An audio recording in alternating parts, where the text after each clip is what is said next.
Joining me right now, I have George Papadeas, who's the operations manager of a company called the HOTH, H-O-T-H. Now, we've been talking about tech companies in the Tampa Bay area because these are companies that are like, wow, I didn't know they existed, but they're exploding in the area. They're Ybor City, now in the city of St. Petersburg. First of all, you got to tell me what H-O-T-H stands for. Right. So the HOTH, we're in downtown St. Pete. Team of about 30 strong full-time team members in downtown St. Pete, and the HOTH is, as much as we'd like to make it a Star Wars reference, it actually stands for something completely else. It stands for hit 'em over the head. And the reason why we came up with hit 'em over the head when the company was created is because in our industry there's sort of this mindset, this stigma that if you're buying these services over the internet, the deliverables won't be there when you expect it. And it's sort of, we kind of have to fight against that grain. And so we want to make sure that we over deliver to our customers, that we're providing not only good service but exceptional service. Well, let's to our talk customers. about what you do, because Sure. when you say hit 'em over the head, I did think of, I go, well, it has to do with marketing. It has to be like, wake up, we're here with our product. Sure.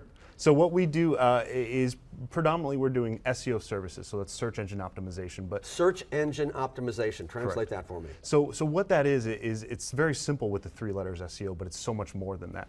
It used to be back in the day, to get really great marketing ROI, you'd buy a full page ad in the yellow pages in a phone book, and now because of the internet and because of digital aspects and digital marketing, there's so much more than that. So it's how your web pages are set up, what sort of content that you have, what sort of signals you're getting on social platforms. So it's really what we've done is we've taken all that and made it very simple for our customers. Now tell me how this company began, because you're telling me this company started with 3 employees how long ago? So we started in Chicago with 3 team members back in 2010, and this company made some headways within the industry, caught the eye of another company called NextNet Media, owned by David Martin and Mark Hardgrove, who's local. And they bought out the HOTH. They moved us down here to St. Pete.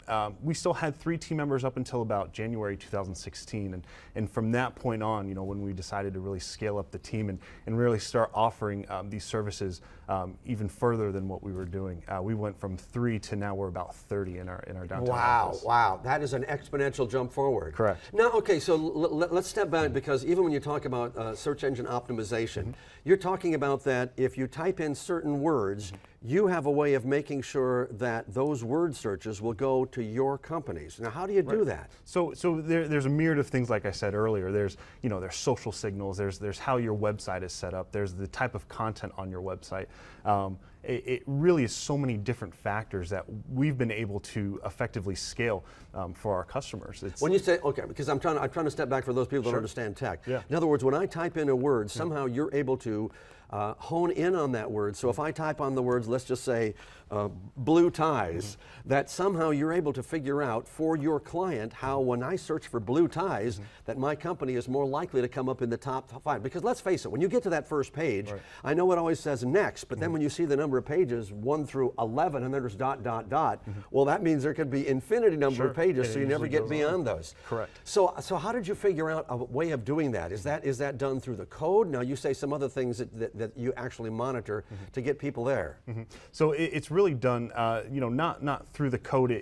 It's done with how a website's set up. It's done with what you're doing off of your website as well. It's done with the sort of interesting things that you can offer users to come to your web page or come to your website, whether it's content, whether it's videos, whatever is interesting, because Google in itself and the other search engines are basically a user. It's the way they're set up to read your website, to make sure that it's interesting, that it's relevant, and that people want to be driven to it and people want to stay on your page. So, okay, what's the biggest mistake that people make with their websites, besides the fact that they go to one of these website things that says, oh, it's for free? Right. And I won't mention any of the companies right now because I don't want to get in any trouble. Right. But how do you make sure that your website is set up where people will actually view it, actually see it? It just has to be relevant to what you're trying to sell. So, it's or not just sell, but what you're trying to give off. It has to be relevant to the search terms that you're trying to rank for. It has to almost be like someone's talking to another user, only through the content that you have. Like I said, whether it's videos, written content, it's just to make sure that everything on that web page is relevant to what you're trying to and sell. Also up to date, because there's nothing worse than going to a website and then you look at a comment and go, oh, this was January of 2009? Right, that's where the relevancy comes in. Yeah. So one of the services that we do offer is making sure that blogs are up to date through managed blog content service, and that's actually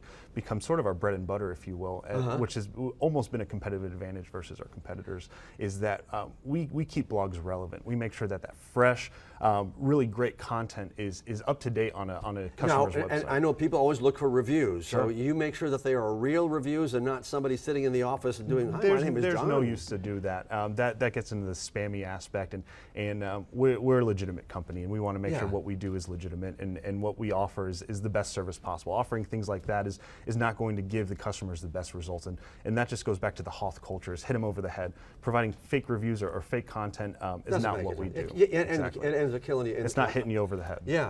On the backside. Yeah. So you've got 30-some employees now. I mean, how big could your company get? As big as we want, as big as we can grow it, and it really takes the right team, and that's what we focus on too at the HOTH. Is we're HOTHing our customers, but we also want to HOTH our team. Can you find good, high-quality tech workers in the Tampa Bay market? The best ones, and we, over the last year, 40% of our new hires are either in their last year of school now or have graduated from a major Florida university. Wow. So it's not just the Tampa Bay area. You know, we have a global business and we expect global talent. And you're a USF grad. Correct, class of 2013. All right. Very proud. Good for you. And you say you continue to grow. Can you give me any idea, some of your clients? Can you talk about any of those? Well, we won't go into too many specifics. But I mean, you of said those, you got more than 10,000, but just maybe some products. Yeah, so with our client base, we'll touch on that real quick.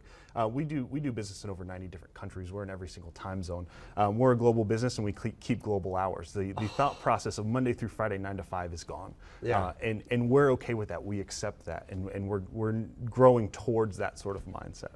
And why St. Petersburg? Why Florida? Why the Tampa Bay area? I mean, it kind of speaks for itself. Have you been to the beaches this weekend on 4th of July weekend? I have 10 grandkids. Me and the beaches. I have more sand in my shoes every day than most people have when they go to visit the beach for the week. Yeah. The moment you go to Paso Grill Beach, it makes a very hard argument to go elsewhere within the United States. And the Tampa Bay area is such a rich area of culture, of arts, of talent, going back to talent. And the more tech companies, a little bit like restaurants, would say, aren't you worried when another restaurant opens up down the road? They go, no, the more restaurants, the better. The more tech companies, the better. Right, and so when it comes to local competition, we don't see it as competition, we see it as opportunity, because we can then be business partners in the local area, where the majority of our business isn't done in the Tampa Bay area. We're based in the Tampa Bay area, but we're, like I said, we're global. And one line it said that says you do everything and you have a blast while doing it. Sure. Have the absolute blast. You have ping pong tables in your office? Well, we did have a ping pong table, but it goes beyond ping pong tables. We have the experiences. So when we go to trade shows, we get the biggest booth possible. We for lead generation, we hand out $2 bills with our logo stamp. Oh my gosh! We had at our last trade show the Nature Boy Ric Flair. Signing autographs for our customers. So that gives you an idea of the culture that we're not only trying to bring to the customers, but our team, because our team gets to experience. Yeah, well, good luck. Company, the people, it's called the HOTH, and you'll remember that name because they're big now, but they're going to get so big that they'll dominate the whole Tampa Bay area. Domination is part of the game. Being nimble has to be part of it as well. Domination, I like that. That's a good in the business world. All right, sir. Thanks so much, George, for stopping by. Appreciate it. Pleasure's mine. Thank you.